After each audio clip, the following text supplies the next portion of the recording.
نور میں اس سوال کا ایک اچھا جواب دیتے ہیں۔ حقیقت میں روح کون نکالتا ہے؟ ہم کہتے ہیں کہ موت کا فرشتہ، لیکن در حقیقت اللہ سبحانہ و تعالی ہی روح نکالتے ہیں۔ ٹھیک جب کسی کا کوئی پیارا فوت ہوتا ہے، وہ موت کے اچھے پہلو کو نہیں دیکھتا اور مایوسی میں وہ شکوے کرنے لگتا ہے۔ اب ہوتا کیا ہے؟ اس کے شکوے براہ راست اللہ تعالیٰ سے ہوں گے، لیکن اللہ تعالیٰ نے کیا کیا؟ اپنی رحمت سے اس نے موت کے فرشتے کو درمیان میں واسطہ بنا دیا تاکہ شکوے اور شکایات اس فرشتے سے ہوں، براہ راست اللہ تعالیٰ سے نہ ہوں۔ ملک الموت کے متعلق ایک روایت میں آتا ہے کہ ملک الموت نے اللہ تعالیٰ سے عرض کیا، یا الہ العالمین، روح قبض کرنے کی کام کی وجہ سے آپ کے بندے مجھ سے ناراض ہوں گے۔ اللہ تعالیٰ نے فرمایا، میں بیماریاں اور آفات پیدا کر دوں گا جو ملک الموت اور اس انسان کے درمیان حائل ہو جائیں گی۔ مثال کے طور پر آپ کا بیٹا کیوں فوت ہوا؟ کینسر سے، یا فلاں بیماری کی وجہ سے، یا فلاں بیماری کی وجہ سے۔ آپ دیکھ سکتے ہیں کہ اب اعتراض بیماری پر ہوتا ہے۔ اور کیا ایک شخص کو موت کے وقت ٹریفک حادثہ پیش آ جاتا ہے، آپ تمام اعتراض اس حادثے پر کرتے ہیں یا اس بیماری پر، نہ کہ اللہ کی ذات پر۔ اعتراض اللہ تعالیٰ پر نہیں کیا جاتا، نہ ہی یہ موت کے فرشتے پر کیا جاتا ہے۔ بھائیو، اگر یہ ایسا نہ ہوتا ہم ایک بڑی مصیبت میں پڑ جاتے۔ دوسرے لفظوں میں، اگر موت یا آفت آنے پر یہ اعتراضات براہ راست اللہ تعالیٰ کی ذات پر ہوتے تو معاذ اللہ یہ اس شخص کے ایمان سلب ہونے کا سبب بن سکتا تھا۔ سبحان اللہ، اللہ تعالیٰ کی رحمت کو دیکھیں۔ تو موت کا فرشتہ لوگوں کی روح کیسے قبض کرتا ہے؟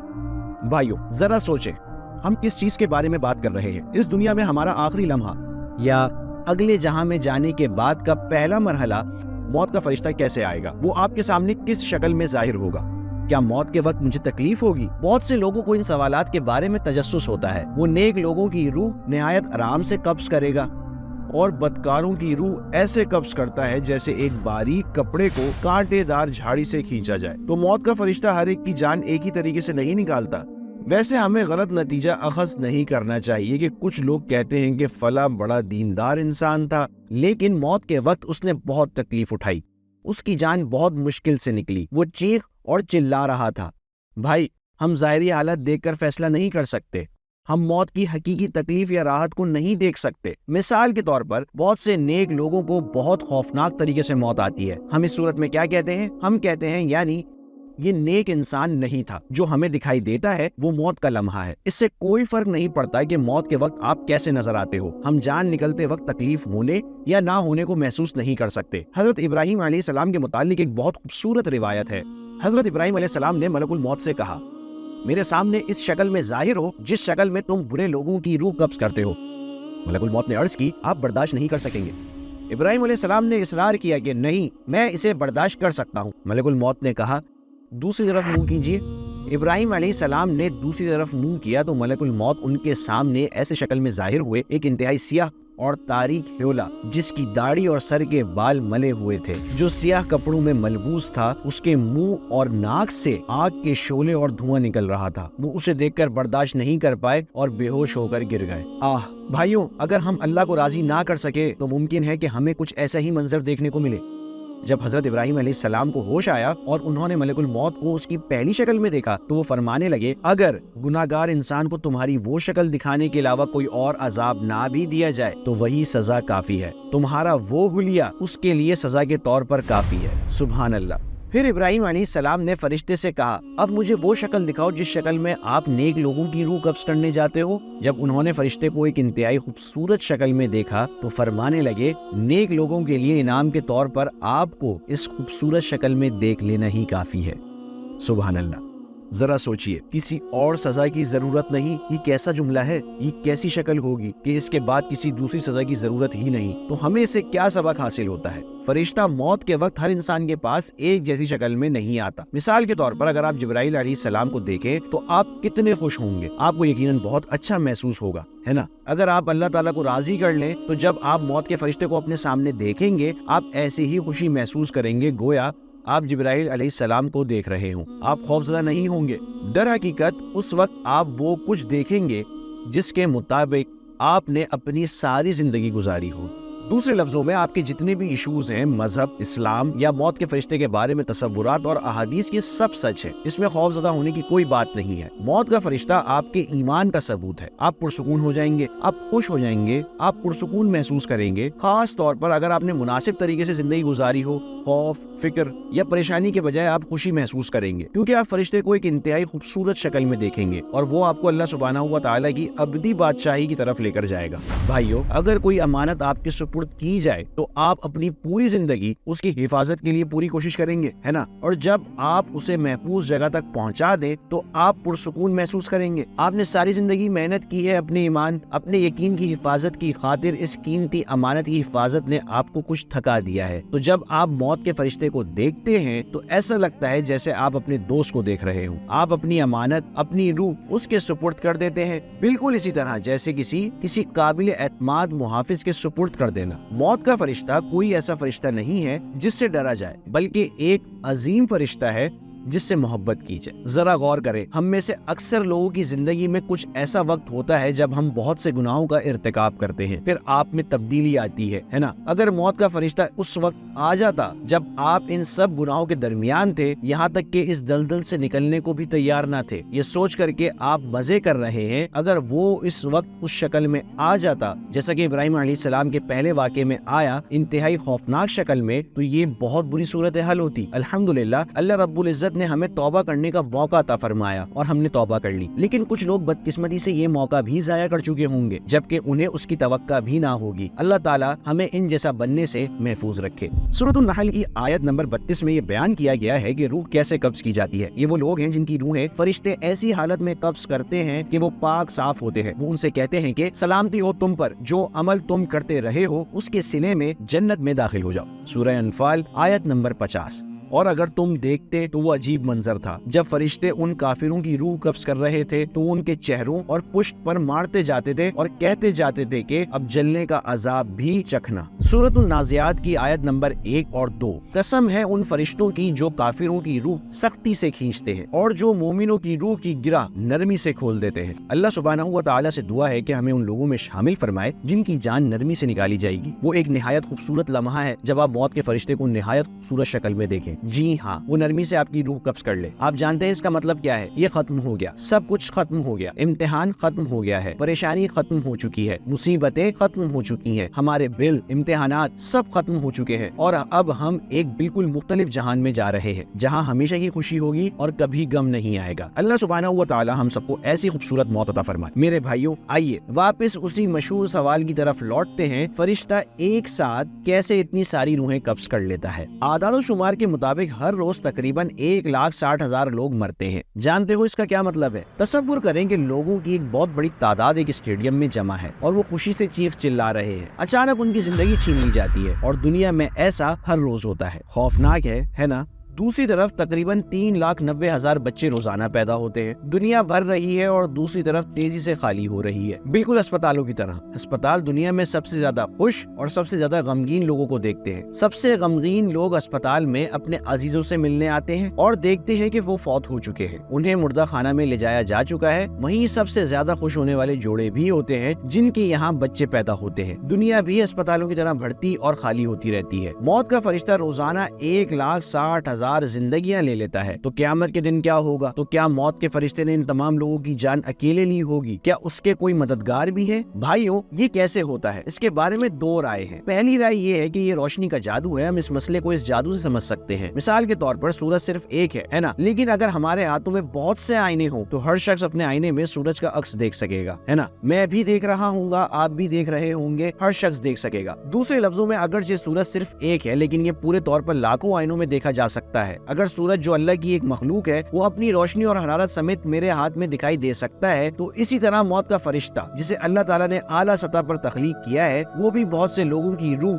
एक ही वक्त में कब्ज कर सकता है। रोशनी के जादू के साथ हमने पहले कहा था कि हकीकत में जान अल्लाह ताला ही निकालता है ना। हम उसे रोशनी के जादू के जरिए ज्यादा बेहतर तौर पर समझ सकते हैं। वो अल्लाह जिसने सूरज और आईने को पैदा किया और उन्हें ये खुसूसियात दी है, वो अल्लाह यकीनन सबकी जान एक ही वक्त में निकाल सकता है, इसमें कोई रुकावट नहीं है। जब हम क़यामत के दिन के बारे में सोचते हैं इस तरह, मिसाल के तौर पर एक ऐसी जगह है जहाँ से बिजली शहर में दाखिल होती है, आप अचानक वहाँ से बिजली बंद कर देते हैं, अब क्या होगा? तमाम लाइट्स फौरन बुझ जाएंगी। बुझने के बजाय हम यूँ कह लेते हैं वो मर जाती हैं। सिर्फ क़यामत के रोज ही नहीं बल्कि गुज़िश्ता ज़मानों में कुछ ऐसी कौमें गुजरी हैं जो हलाक कर दी गई। उनमें से एक कौम को अल्लाह ताला ने सिर्फ आवाज भेजकर हलाक कर दिया, सिर्फ एक आवाज से। तो क़यामत के रोज बहुत से लोगों की बैक वक्त जान लेना बहुत आसान है। दूसरी राय क्या है? इसके कुछ मददगार फरिश्ते हैं और ये काम मलिकुल मौत के उन मददगार फरिश्तों के जरिए होता है। अब हम एक और सवाल की तरफ चलते हैं जिसके बारे में लोगों को बहुत तजस्सुस होता है। वो क्या था? मौत के फरिश्ते की रूह कैसे निकाली जाएगी? जब वो तमाम इंसानों की रूह कब्ज कर चुकेगा तो क्या अल्लाह ताला उसकी रूह भी कब्ज करेगा? अल्लामा बिरूसवी की तफसीर रूहुल बयान में सूरत उस-सजदा आयत नंबर 11 की तफसीर में बयान किया गया है कि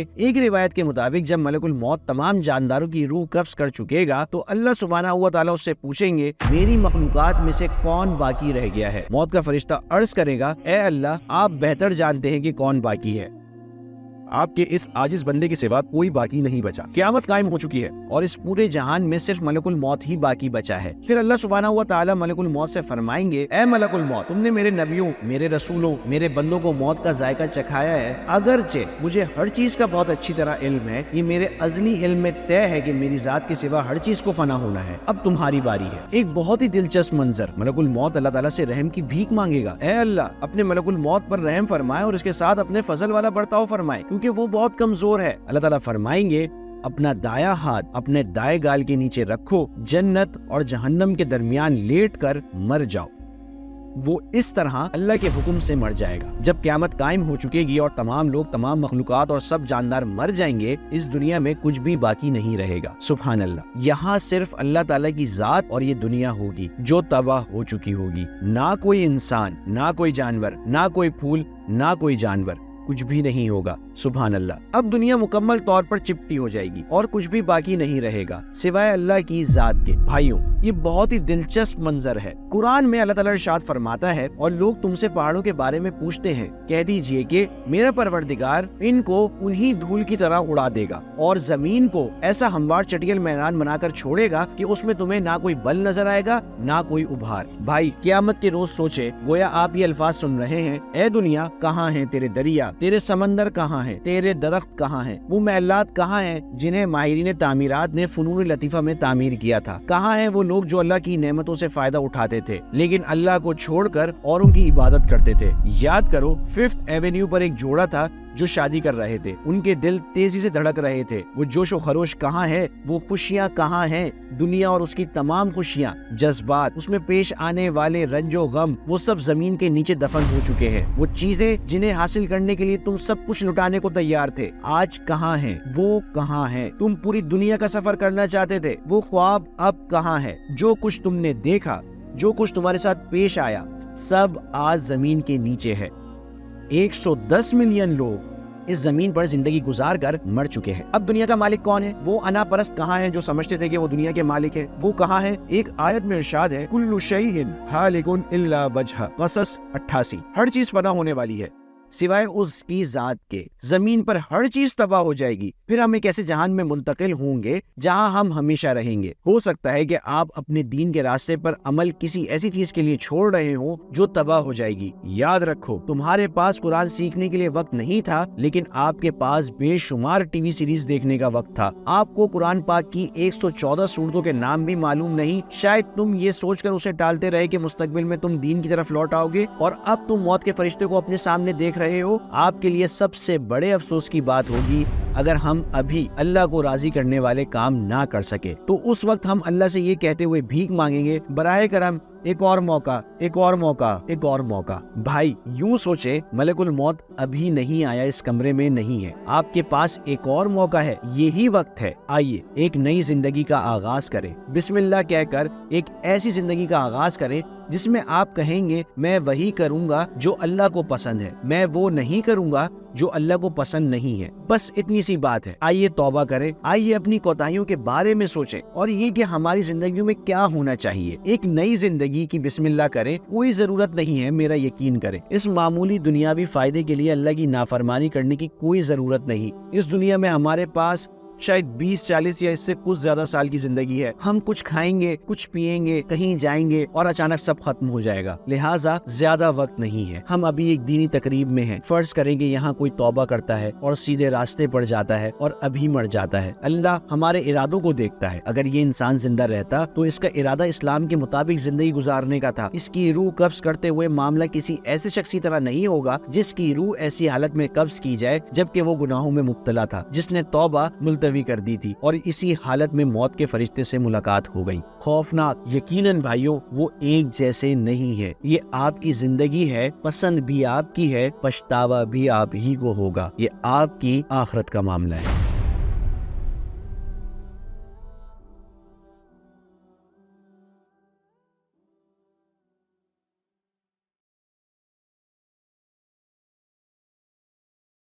برادر، ہم نماز کے متعلق وہ سوالات لائے ہیں جو ہمیں سوشل میڈیا سے ملے ہیں۔